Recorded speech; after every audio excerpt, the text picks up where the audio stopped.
नमो बुद्धाय, जय भीम, जय सावित्री, जय ज्योती. मी doctor Meena Raut.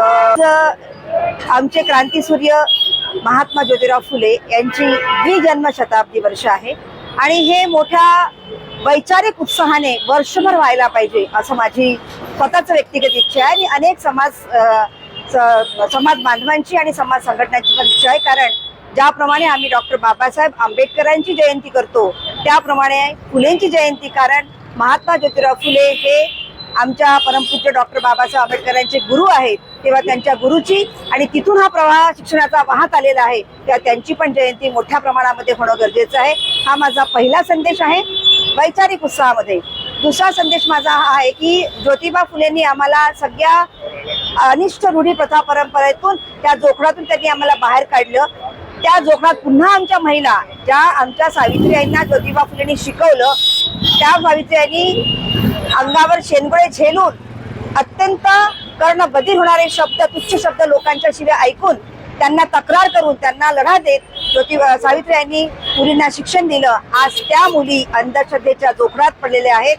शिकल्या आहेत मुली, परंतु जो वैज्ञानिक दृष्टिकोन त्यांच्यामध्ये यायला पाहिजे तो नाही. आज आम्ही जे भारतातलं भुवाबाजीचं चित्र आम्ही जे बघतो, या वास्तविक पातळीवर मी माझ्या सर्व मुलींना आणि महिलांना एकच विनंती करेन की महिलांनो, तुम्हाला ज्योतिबा सावित्री शिक्षण दिलं, बाबासाहेबांनी संविधानामध्ये अधिकार दिले समतेचे, त्या सगळ्यांचा विचार करा आणि तुम्ही या अंधश्रद्धेच्या बाहेर निघा आणि पुढच्या पिढ्यांना एक नवीन प्रकाशवाट दाखवा जे आमच्या महामानवांनी दाखवलेली आहे. तेव्हाच त्यांच्या त्यागपणाला आपण न्याय देऊ शकेल, अन्यथा आपण त्यांना न्याय देऊ शकणार नाही. हीच माझी नम्र विनंती आहे आणि हाच माझा महत्त्वाचा संदेश आहे. धन्यवाद. स्त्री शिक्षणासाठी मोठं कार्य केला तिथे काम करते, परंतु अजूनपर्यंत त्यांना भारत सरकारने भारतरत्न दिलं आहे.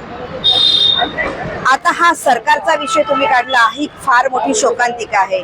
बऱ्याच वर्षापासनं केवळ आंबेडकरी संस्था नव्हे, ओबीसी संस्था सुद्धा बऱ्याच वर्षापासनं की आमच्या ज्योती सावित्रींना भारतरत्न पुरस्कार मिळावा यासाठी आंदोलन करीत आहेत. बऱ्याच सभा होतात, बरेच पत्रव्यवहार होतात, पण ते कुठे अडकतात, कुठे केराच्या टोपलीत जातात हे मला नाही माहिती. पण माझी